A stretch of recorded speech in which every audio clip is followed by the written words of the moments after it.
Bobby, nice to see you. Now, we go on to the papers, and with our guest Davis and Sue MacGregor, let's have a look at the front pages for today and see what's cooking here. Sunday Times, we'll talk about the weekend NHS care shortly with the man who runs the health service, and EU migrants we'll discuss as well in this programme. The Observer, Ofsted chief declares war on grammar schools. Mandela mourning as well, front page, still with a funeral today. Sunday Telegraph reports here another transport story, actually. HS2 report that ministers want to hide, raising doubts about the whole HS2 project. And the Mail, number 10, plan to cap benefit at 2 children. That's a child benefit story. More papers in front of us here. Good morning to you both. Good morning. Sue, let me start with you and South Africa. I've picked up on the Sun on Sunday, actually. Inevitably, all the papers have quite a lot about the funeral and what went on earlier in Johannesburg. But this is inevitably out of date. We've been watching live the funeral taking place in, do I dare try the click? Kunu. Well done. Not very well done in the Eastern Cape. But the headline over the Sun story is Mandela home as Tutu rages at snub, Archbishop not invited to funeral. Well, we do know this morning that Archbishop Tutu was there, but it's very interesting and perhaps significant that Archbishop Tutu felt that he had not been invited, because it shows how riven some of the upper echelons of the ANC are. And Tutu has come out of this rather well, I think. He's come out as somebody who's prepared to criticise the ANC. And we remember that President Jacob Zuma was booed in the stadium in Soweto. So watch this space, I think. Yeah, the booing was remarkable, wasn't it? It just took over the whole stadium. Yes, and it was a rather, dare I say it, at this late stage, shambolic event, sadly, because some grand things were there and some wonderful people were saying good things, but it was too long, it was very wet, which they couldn't help. But this seems to have gone so far like clockwork in Kunu. Closer to home, Davis, and the story I mentioned, the child benefit idea. Yes, big story, front page of the Mail.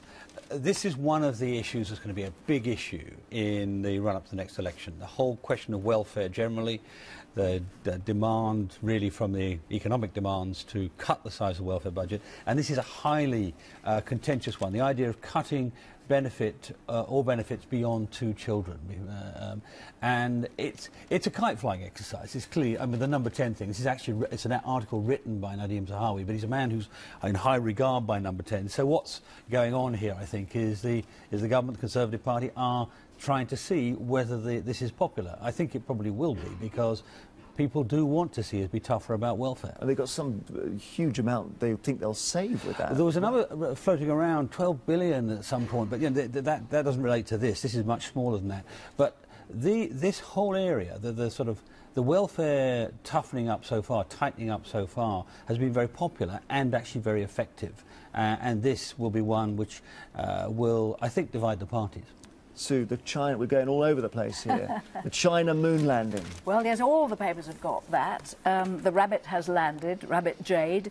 One wonders, of course, four decades after Neil Armstrong made it to the moon, why the Third World is spending so much of its money on this. And we know that it's about prestige. But on the other hand, one can think of an awful lot, particularly in India's case, of other things that the money could be better spent on. But the rabbit has landed safely, and meanwhile Iran has sent up another monkey into space, different objectives. One hopes it's the right monkey coming back, because last time, a few months ago when they sent one up, everyone accused a stand-in monkey. There was a stand-in. It wasn't quite the same looking monkey as it came back.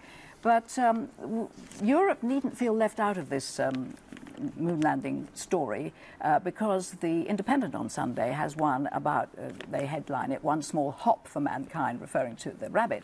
But it seems that a European Greek researcher, indeed Mr. Karapantsios, has discovered that if astronauts are given food made from raw potatoes, which is lightly fried and keeps its crispiness, chips are likely to be the most popular food for astronauts. Oh dear. Think of their waistlines. Doesn't sound right, does it? At all. It's not clear to me whether they're going to cook them in space. Well, this is not made at all clear. After that film Gravity, of course, anything can go on in space, including cooking chips. You don't want a ship pan fire in space, you're right.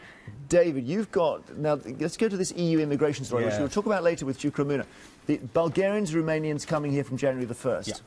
Yeah, absolutely. I mean, what's happened for people who've not been following the story, the one or two people, on January the 1st, the accession period comes to an end for Bulgaria and Romania, and they then have free movement of people. They've got the same rights of movement as anybody else in Europe.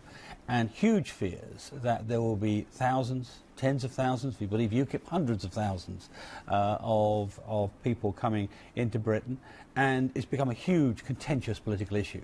The government is caught because it doesn't want ab initio to have a fight with the European Union courts and the Commission over it, but that's where it's going. And what this is a story that Theresa May, the Home Office, are looking at a variety of policies to try and bring it under control. Now, I have to say straight away, it's a bit closing the stable door after the horse has bolted, because this is all for the future. The issue in front of us is going to be the 1st of January. Are these 70 MPs who are trying to put down some legislation against, is that you? Oh, I'm one of the... I just assumed it was, yeah. I'm one of the list. What that is an idea that we just say to the European Union, look, this free movement of peoples was not designed for a time when you've got some countries whose average wage is a third of our minimum wage. You know, if you or I were Bulgarian or Romanian, we'd be on the train on January the 1st to get here, because for them, the British economy is riches beyond the dreams of avarice. So it needs to be dealt with straight away. It needs to be dealt with by saying to the European Union, I'm sorry, this can't work. Let's just rethink this. Let's put it off for a couple of years and rethink it. The January the 1st migration moment can be deferred even at this late stage? Well, I think it may well be too late now, because the government's put off the bill that this is an amendment to, the 70-odd MPs you're talking about. It was an amendment to a bill that's been put off. It was going to be debated this month. I think it's going to be January now. But the simple truth is that it should have been gripped earlier, and it should really have been dealt with, I'm afraid, in fairly strong terms. The Europeans are just sort of shrugging their shoulders. We've had the experience of 13,000 forecast immigrants turning into 1 million or so with the previous expansion of Europe. And that hasn't all been bad, don't get me wrong, but it has meant a lot of young Brits have not had jobs or have not been able to compete, and that's really, really very serious in an economy like ours. Now, Sue, Mrs. Thatcher and the Queen. Yes. We'll never stop talking about this relationship. I know. I mean, there are at least 2 plays that have been on in London, one of them in the West End, reflecting on this relationship. Now, this is from the Mail on Sunday. Secret letters reveal what Maggie really thought of audiences with the Queen. How do we know this? Well, the Mail on Sunday put forward a Freedom of Information request, and so it's a little ahead of probably what should only be revealed on the 31st of this month. But it shows that the Prime Minister, Mrs. Thatcher, repeatedly rescheduled and cancelled their weekly audiences. This must be absolutely unprecedented. On one occasion, she turned down an audience because she preferred to have drinks with a group of French bankers, but Number 10 officials chose not to explain this. And in another, she declined, wait for it, a generous invitation to a dine and sleep party. Now, that's not just handed out, you know, to anybody, at Windsor Castle, because Dennis had a business engagement the next morning. Well, now, it is not revealed, and probably never will be, what Her Majesty thought about this, but her PPS, I think, said, you know, I think we better stop putting forward these excuses about not being able to meet Her Majesty, because, you know, we might offend dreadfully, and possibly did, who knows. There are one meeting I'd love to be a fly on the wall, Mrs. Thatcher and the Queen would be something else. Do you think they might have secretly filmed it? Wouldn't that be nice? Wouldn't be something. All right, you've got a poll there which asks some interesting, strange questions, actually, about the political leaders. Yes, in your introduction, Jeremy, you were talking about the sort of poll standings of the parties. I don't think you were probably referring to who you want on your quiz team. The public, it would appear, would pick David Cameron for that, or who you'd want to invite to your Christmas dinner. I'm afraid George Osborne, I guess the Scrooge of our age, gets -1 for that. So it's, you know, it's... Is this a new way of finding out who wins the next election? Well, it's a new way of getting a sense of how people view the leaders, I think. And actually, Cameron comes out pretty well. Miliband comes out better than you think. Farage comes out well in the things that would happen in a pub, I think. You know, like the quiz team and so on. Who would you like to spend your Christmas dinner with, Dave? My own family, nobody else. None of the above. The other interesting thing, and serious point in this poll, is the standing of UKIP. It's at 18 points against Liberals at 8. And I think the story we were talking about earlier about immigration is going to make that worse from our point of view in the new year. OK, we've got time for one more each, and I should have mentioned at the beginning, Sunday People, with a story on my wonderful colleague, Susanna Reid.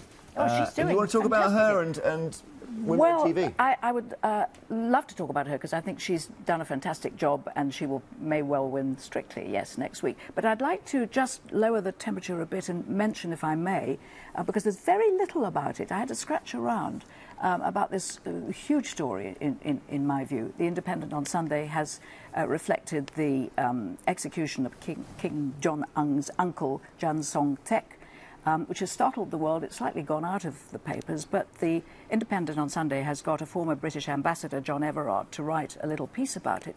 I mean, he points out this will be the very first time that many North Koreans have learnt officially of heresy at the top of their regime. They were brought up to believe that Kim Il-sung and Kim Jong-il were infallible geniuses, but they gave their trust to a man who was no better than a dog. This is the man who was taken out and machine-gunned a moment after he was found guilty. There's a reign of terror happening in North Korea, it would seem, and I think it's very, very worrying for the West. Thank you both for doing our papers this morning. Sue MacGregor, David Davis, MP. Yeah. Well, just 10 days till Christmas, so we shouldn't be too surprised if it feels pretty cold and dark and wintry this morning, with a rather more sign